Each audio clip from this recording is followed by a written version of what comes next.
Donald Trump. It's just me, Paula Poundstone. I was just playing with the cats. After the Department of Justice withdrew its case against the Olympic canoe guy, who had been charged with destruction of public property for vandalizing the reflecting pool, and admitted that the damage was caused by your contractor, you posted about 40 computer-made pictures of yourself. This computer art has captured the imagination of so many around the world.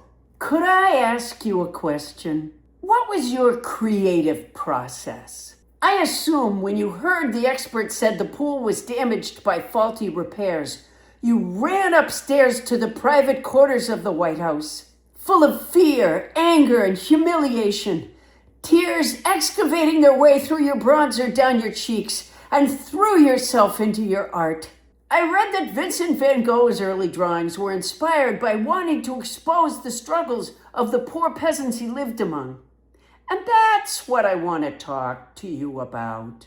What would you say was your inspiration for your AI-generated picture of you as Elvis? By the way, the shadow of the microphone on your exposed chest looks like a giant mole. Anyway, was Jailhouse Rock the connection? He does mention number 47.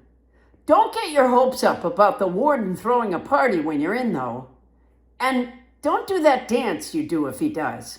You've been pushing AI to a nation skeptical of its environmental health and employment costs. But I'll bet the AI picture you made of you looking lovingly at a much younger image of yourself will make Americans happy to go without water and work to make AI possible in their town.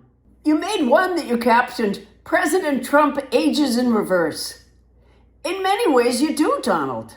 You put a Kotex pad on your ear to cover up a pretend owie. You wouldn't get out of Spain's soccer team's championship photo. You play with army men. You call people names. You have imaginary friends. You're days away from aging in reverse enough to call people doo-doo heads. And you're not far away from needing a blankie during your testimony on the Epstein case. You have a childish imaginary life. You tell everyone that you're the greatest president of all time, when in fact, historians rate you as the worst president of all time. Because you like to have a big cup of opposite pudding just before your nap. I mean cabinet meeting. I mean birthday parade. I mean best buddy's funeral. I mean meeting with world leaders. I mean criminal trial. Is the picture with you and JFK in front of the White House one of your favorites? I can just feel the longing in that piece.